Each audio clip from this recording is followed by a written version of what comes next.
The cafeteria smells like industrial marinara and teenage desperation. Grace Miller stands behind the serving counter, hair tied back, apron stained. She's scooping mashed potatoes when Cole Anderson cuts the line. 6 feet 2 inches, lacrosse jersey, West Point acceptance probably framed already. He slams his tray down. "Serve me faster, waitress." "Pretend your dead dad's watching." The cafeteria freezes. 200 students. Every phone swivels toward the sound. Marinara sauce tips forward, splashing across Grace's white shirt. She doesn't flinch. Her left hand drops below the counter line. A soft click. A tiny red light blinks under her apron. She raises her eyes to Cole's. "In 15 minutes, everything changes." Cole laughs. His friends join in, already filming. Grace's fingers rest on the counter edge, not trembling. Her feet are positioned wrong for someone scared. Weight on the balls, hips angled left, back to the wall. If you knew what to look for, you'd see it. But nobody here knows. They see scholarship girl, dead dad's daughter, who works lunch because survivor benefits don't cover textbooks. They don't see the dog tag chain under her collar.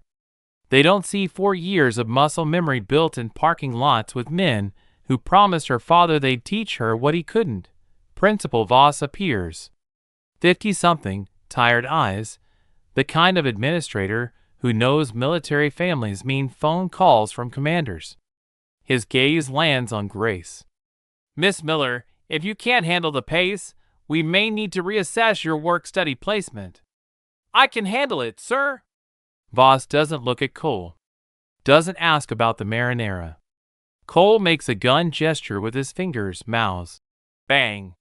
Grace turns back to serving. The red light under her apron goes solid. Recording.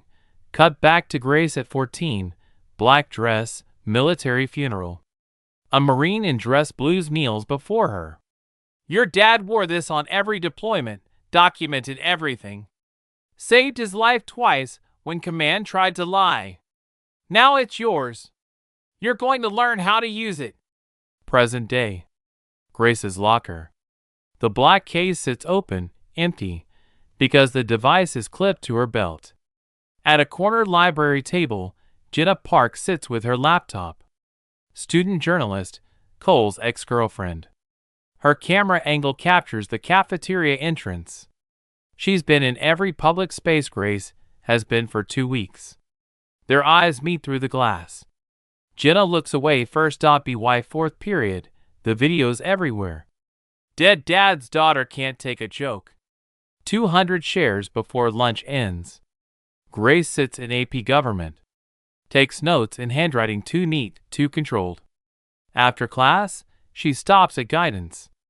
Mrs. Chen opens the door. Grace pulls out a printed packet.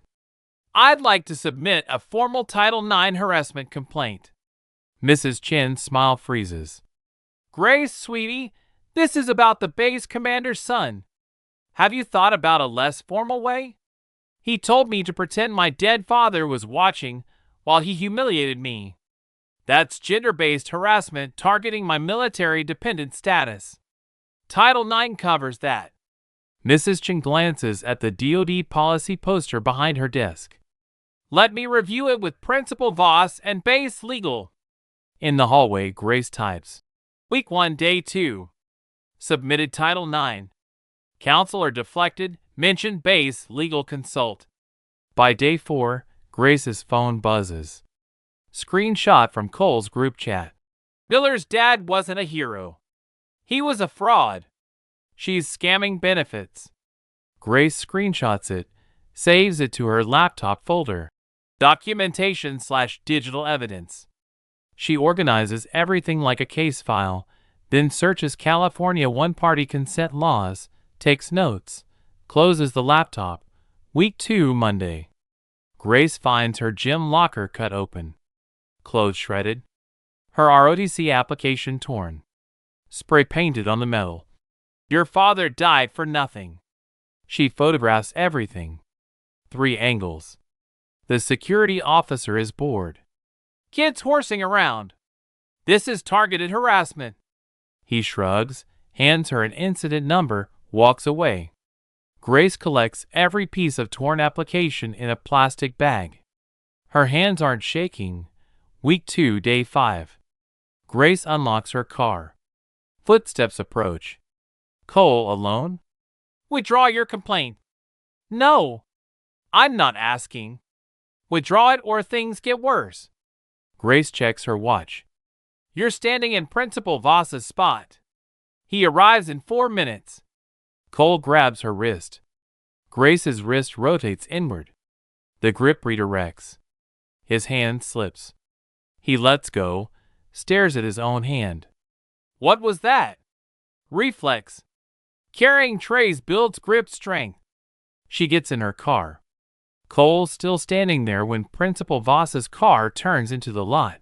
Week 3, Monday. Grace exits through the gym wing. 3 figures step out. Cole, Brandon, Tyler. They spread out, blocking her path. Brandon shoves her shoulder. Grace sidesteps. Too smooth. He stumbles. Tyler moves in. Grace's stance shifts. Hands come up. Open palms. The gym door slams open. Principal Voss walks through. Is there a problem? Grace walks past them without a word. Her hands are steady. Wednesday, week 3. Grace sits in Voss's office. Her Title IX complaint is on the desk. I've been in contact with Base Command. Commander Anderson has vouched for his son's character. Without adult witnesses, I can't proceed. Student testimony alone isn't enough. I have adult testimony. The security officer described it as a prank. The cafeteria footage shows a verbal altercation, not harassment. He grabbed my wrist. No cameras in the parking lot. No adult witnesses. Voss looks tired. I'm closing the investigation. I encourage you to consider whether remaining in work-study is in your best interest. Grace collects her documentation. Cole's leaning against a locker when she exits. When he sees her, he grins. Grace gets to the bathroom, texts Jenna. It's time. Are you ready? I've been recording everything since week 1. Send me your files. Grace sends the folder. Meet me south parking lot after school. At 3:30, Jenna's waiting, USB drive in hand. Every piece of footage. Grace plugs it in. Error message. File corrupted. She tries another. Same thing. Jenna's pale. That's impossible. Footsteps. Cole, Brandon, Tyler approaching. Brandon holds up another USB drive. Looking for this, Park? You dropped one this morning. We helped improve the files. That's not mine. Funny thing about digital files. Real easy to corrupt when you've got your dad's base IT credentials. Cole crushes Grace's broken drive under his heel. Good luck with your complaint. Oh wait, Voss dismissed it. Jenna's crying. Grace puts her head on the steering wheel. There is no other way. That night, Grace sits on her bedroom floor. The purple hard metal rests on her desk. She opens the black case. The body cam device sits in foam padding. Military grade.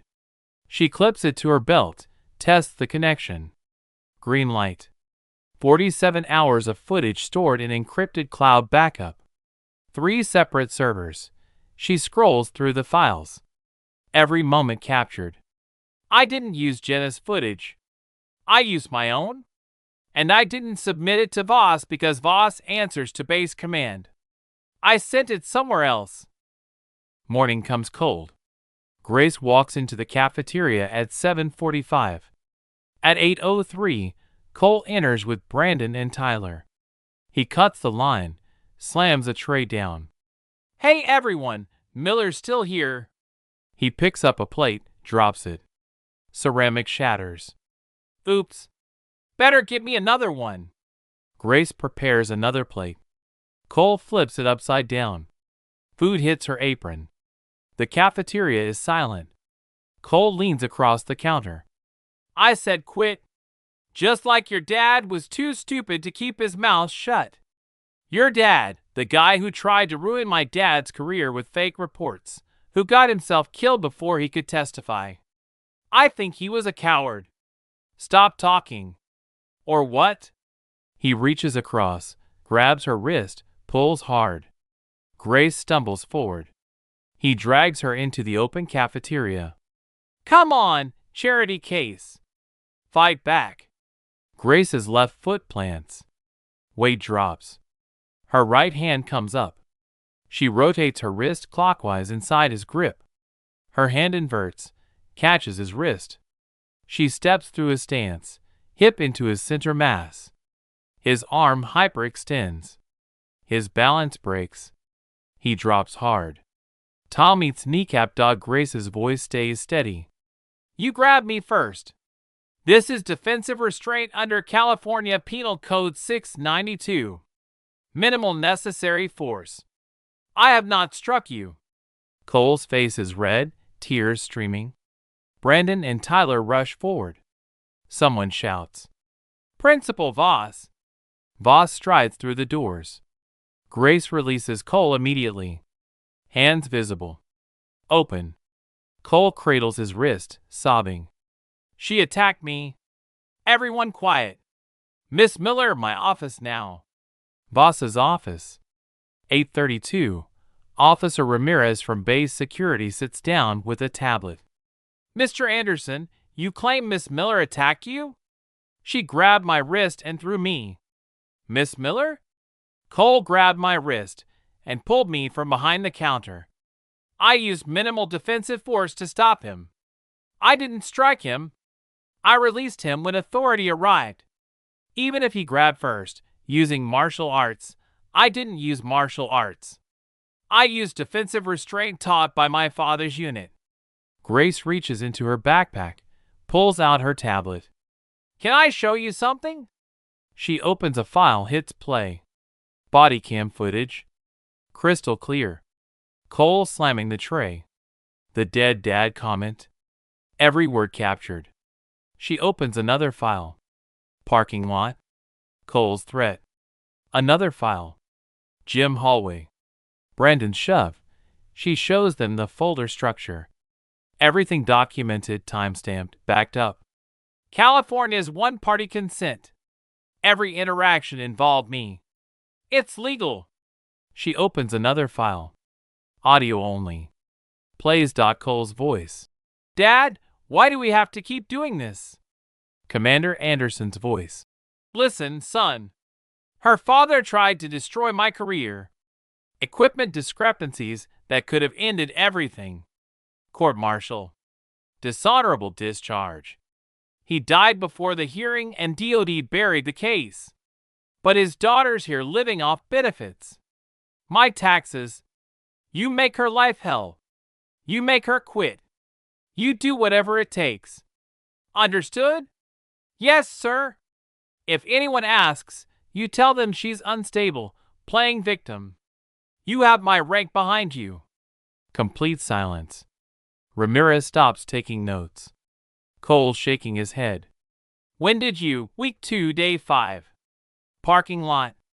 You had your phone on speaker. Directional mic. Your father's voice carries. Ramirez speaks. Why didn't you submit this with your initial complaint? Because Principal Voss answers to base command. If I'd submitted it to him, Commander Anderson would have buried it. So I waited. Waited for what? For Cole to escalate to physical assault with witnesses. For him to document his own harassment. For you to dismiss my complaint, creating administrative failure on record. For his father to incriminate himself. For jurisdiction to leave base command's hands. She sets down a printed packet. This morning at 7 a.m., I submitted formal complaints to base IG, DOD Education Activity, and Title IX federal coordinators. This meeting is courtesy. The investigation started. Cole breaks. He told me you were the enemy. He said your dad was lying. Grace's voice is tired. You didn't ask questions. You just obeyed. She stands. Am I free to go? Don't leave base housing without informing my office. Grace pauses at the door. I could have reported Cole after the first tray, but Commander Anderson would have spun it. So I let it escalate. Let Cole document his own cruelty. Let you dismiss my complaint. Let his father incriminate himself. And I waited for Cole to put hands on me in public because that's battery. That triggers mandatory review outside base command. She shifts her backpack. I didn't want revenge. I wanted accountability. And I wanted it done legally, so it sticks. She walks out, drives home, takes the body cam off, sets it next to her father's Purple Heart, sleeps for the first time in 3 weeks. The consequences cascade fast. By afternoon, Cole and friends are suspended. Grace moves to remote learning. By Friday, Cole reads a public apology. His West Point nomination is withdrawn. Brandon and Tyler face separate hearings. Within 2 weeks, Grace's ROTC application is restored. She receives an emergency scholarship, entirely merit-based. 3 other students come forward with similar stories. It's not isolated, it's a pattern. Commander Anderson is placed on administrative leave. Base IG opens a full review of the original equipment fraud investigation from 5 years ago. Files get unsealed. Patterns emerge. By month's end, there's a new base policy. Students call it the Miller Protocol. Mandatory reporting of dependent harassment. Third-party oversight. Appeals outside chain of command. 60 days later, Grace walks back into school. Serves lunch. Cole's table is empty. One new student nods at her. Respect. At 3:15, she drives to the base cemetery, kneels at her father's grave, sets the body cam on the grass. I used it right, Dad. Not for revenge. For accountability. New email. DoD Inspector General. Your case made waves. 3 more bases reporting similar patterns. DoD wants to expand Miller Protocol nationwide. Needs someone who understands both sides. Interested in consulting? Grace reads it twice. Small smile. First real one in weeks. She drives away. The body cam stays on her father's grave. Its job is done. Hers is just starting. Cut to school parking lot. A younger student stands alone, scrolling her phone. Search bar. Miller Protocol dependent rights. She reads screenshots, looks up at the school building. Not scared anymore. Informed. She picks up her backpack, walks toward the entrance. Fade to black. Based on composite cases. If you or someone you know faces similar harassment, resources are available. You are not alone.